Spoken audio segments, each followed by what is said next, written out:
매일 엄청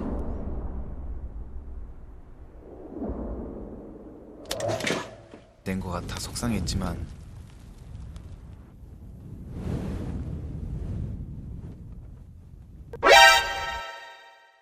Halo guys, apa kabar nih? Semoga dalam keadaan baik-baik aja ya.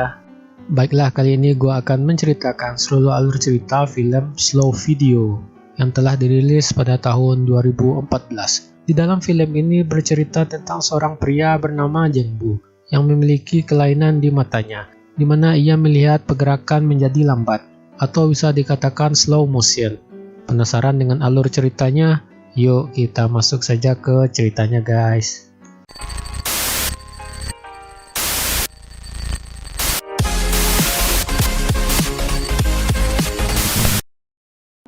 Film diawali dengan memperlihatkan kantor CCTV yang berada di Korea.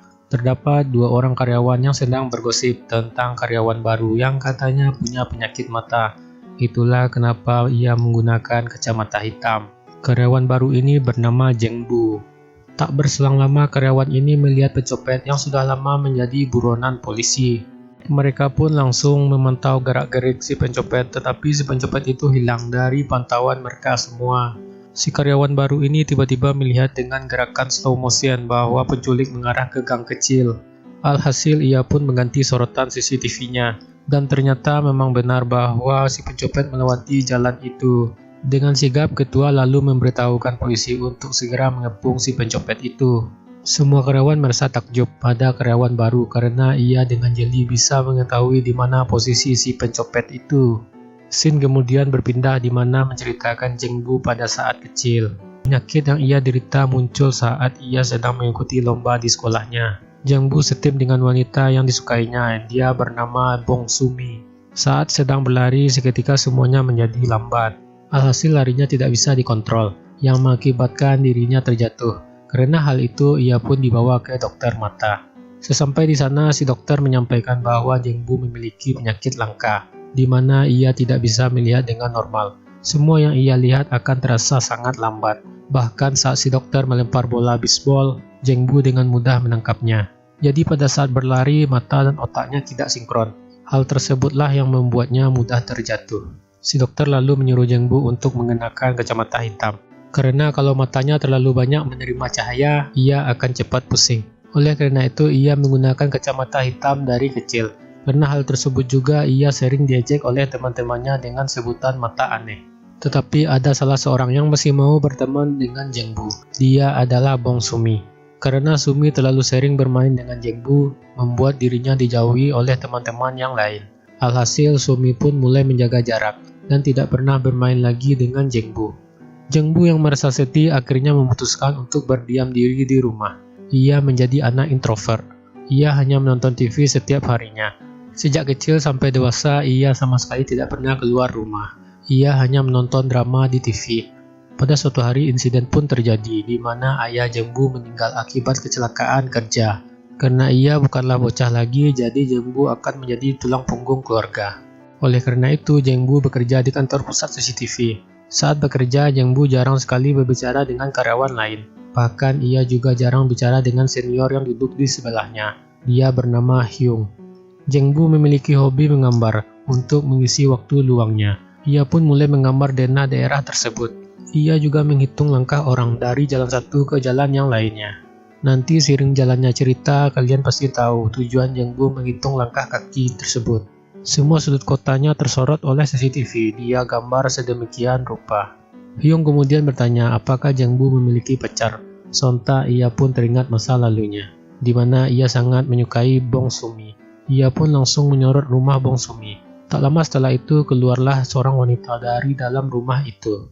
Mengetahui hal itu, Jengbu langsung bergegas mencari Bong Sumi. Sesampai di sana, Jengbu langsung menatap wanita yang telah lama ia sukai. Karena terlalu lama menatap, membuat Bong Sumi menjadi risih dan langsung pergi dari tempat itu. Jengbu lebih sering memantau gerak-gerik si wanita di balik CCTV kantornya. Sampai-sampai ia sangat hafal jalan yang sering dilaluinya. Ia juga melihat Sumi saat kelelahan ketika berjalan. Oleh karena itu, ia berinisiatif untuk membawakan sofa ke tempat tersebut. Karena ia sering keluar, membuatnya sering berinteraksi dengan orang-orang di sekitarnya. Sumi ternyata memiliki hutang yang sangat banyak. Karena ayahnya telah meninggal, akhirnya Sumi harus bekerja keras untuk membayar semua hutang keluarganya tersebut. Sampai-sampai ia bekerja paruh waktu di sebuah toko, bekerja pada jasa pengiriman barang, bahkan ia pun sesekali mengikuti audisi pencarian bakat, agar ia bisa terbebas dari hutang yang melilitnya. Suatu hari di tengah hujan yang melanda, Sumi terlihat sedang berteduh di suatu bangunan. Oleh karena itu, Jeng Bu berinisiatif untuk membawakannya payung. Akhirnya ia diantar oleh Hyung, teman kerjanya. Setibanya di sana, Jeng Bu langsung menutupi kepala Sumi. Karena Sumi sama sekali tidak mengenalnya, ia pun langsung pergi dari situ. Tidak tinggal diam, Jeng Bu pun langsung mengikutinya dari belakang dan mengeluarkan teknik gombalan yang telah diinstruksikan oleh Hyung di perjalanan tadi. Tapi gombalannya tidak berhasil, malahan Sumi marah dan pergi dari situ. Akhirnya mereka pun segera pergi ke dokter yang menangani Jeng Bu.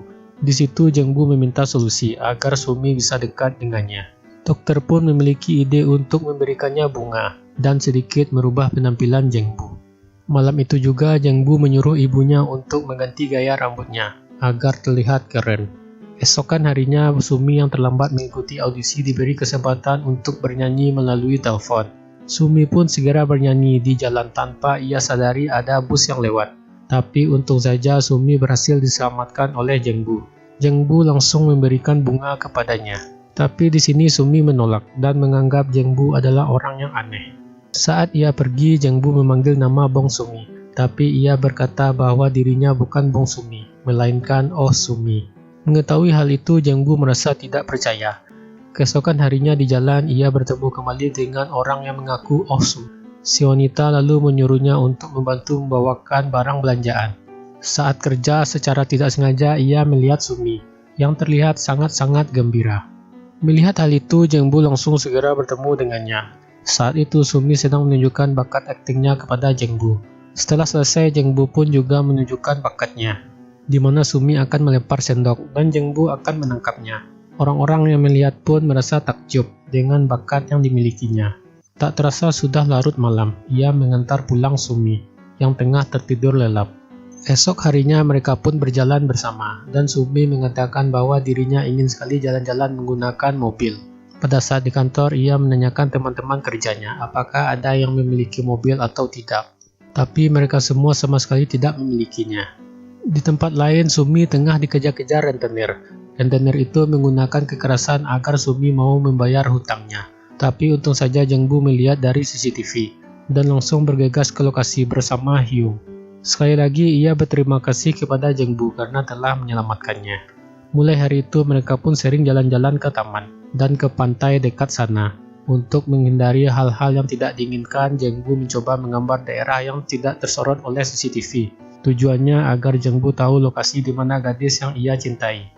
Keesokan harinya, Jeng Bu dan Hyung memiliki rencana untuk mengajak Sumi jalan-jalan menggunakan bus mini, yang ternyata bus yang mereka gunakan adalah bus dari pemerintah. Tanpa diketahui Sumi, mereka pun mulai jalan-jalan menggunakan bus itu.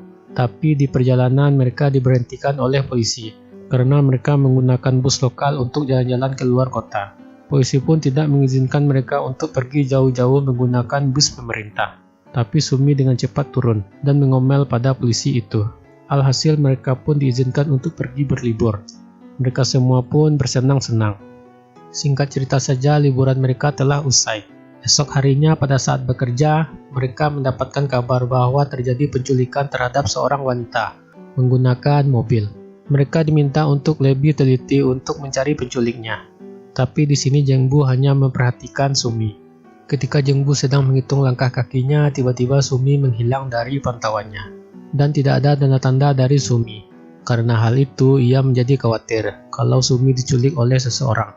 Akhirnya ia pun mulai mencari Sumi, dan ternyata Sumi hanya bersembunyi. Di sana Sumi mulai menyadari bahwa Jeng Bu selalu memperhatikan dirinya. Perhatian yang diberikannya membuat Sumi mulai jatuh cinta kepada Jeng Bu. Ia pun langsung membuka kacamatanya untuk mencoba saling menatap. Tanpa berlama-lama mereka pun langsung berciuman, yang menunjukkan bahwa mereka saling jatuh cinta. Saat pulang, ternyata Sumi telah ditunggu oleh rentenir kemarin. Mereka mengacak-ngacak seisi rumahnya. Di saat yang sama, penglihatan Jeng Bu mulai kabur akibat kacamatanya dibuka saat mereka sedang bertatapan. Ia pun hanya bisa berdiam dan tidak bisa membantu Sumi. Setelah mereka pergi, akhirnya Sumi mengakui bahwa dirinya adalah Bong Sumi. Semenjak keluarga Sumi terlilit hutang, semuanya menjadi memburuk. Keesokan harinya, ia pun pergi ke dokter untuk memeriksa matanya. Ia mendapatkan kabar yang buruk, di mana Jeng Bu tidak boleh membuka kacamatanya di bawah sinar matahari walaupun hanya sebentar. Tidak hanya itu, si dokter juga menyuruhnya untuk tidak lari, karena hal itu bisa membuat matanya menjadi buta. Di tempat lain, Sumi memutuskan untuk kembali ke kampungnya dan menjual rumah demi melunasi hutang-hutangnya. Malam harinya di kantor CCTV, mereka melihat dengan jelas mobil yang suka mencuri wanita. Tapi tak berselang lama, mobil itu hilang dari pantauan mereka. Jeng Bu yang hanya memantau Sumi jadi sangat khawatir setelah Sumi tidak muncul-muncul dari jalan yang sering ia lewati. Karena takut ia diculik, akhirnya Jeng Bu bergegas mencarinya. Saat ia menaiki sepeda, ia tiba-tiba oleng dan menabrak sebuah mobil. Alhasil, ia pun memutuskan untuk jalan perlahan-lahan. Ketika sampai di lokasi, benar saja Sumi diculik oleh seseorang. Ia pun langsung berlari untuk mengejar Sumi. Walau kata dokter ia tidak boleh berlari, ia tetap berlari. Perlahan matanya mulai redup, yang artinya ia akan segera buta. Karena itu ia hampir saja tertabrak oleh truk. Untung saja Jeng Bu diselamatkan oleh Sumi. Di tempat lain, Hyung memutuskan untuk pergi dan meninggalkan pekerjaannya. Ia mulai mengetahui alasan mengapa Jeng Bu selalu menghitung langkah kaki orang dan menggambar peta daerahnya. Alasannya adalah karena Jeng Bu tahu kalau dirinya akan segera kehilangan penglihatan. Nah, oleh karena itu sebelum ia menjadi buta sepenuhnya, ia mengantisipasi dengan cara membuat peta dan menghitung langkah-langkah setiap orang, agar nanti jika Jeng Bu buta, ia tidak menyusahkan orang lain. Sebagai teman yang baik, Hyung segera menyusulnya dan memberitahukan polisi setempat tentang lokasi Jeng Bu. Berkat Jeng Bu, penculiknya berhasil ditangkap. Sumi akhirnya mulai mengucapkan perpisahan kepada Jeng Bu karena ia akan kembali ke kampungnya. Ibunya yang mengetahui keadaan Jeng Bu saat ini merasa bersedih, dan ia mencoba membuat anaknya tersenyum. Bertahun-tahun lamanya setelah Jeng Bu berpisah dengan Sumi, akhirnya Sumi kembali lagi untuk menemui Jeng Bu. Sumi merasa bersedih setelah mengetahui Jeng Bu menjadi buta karenanya. Setiap hari Sumi mengikuti Jeng Bu dari belakang, hingga akhirnya Sumi tahu bahwa Jeng Bu benar-benar tulus mencintainya. Bahkan saat kondisi buta, ia masih bisa melukis wajah, senyuman dan tatapan dari Sumi. Di akhir scene ditutup dengan Jeng Bu yang telah menyadari keberadaan dari Sumi. Lalu Sumi langsung memeluk erat Jeng Bu. Dan film pun selesai.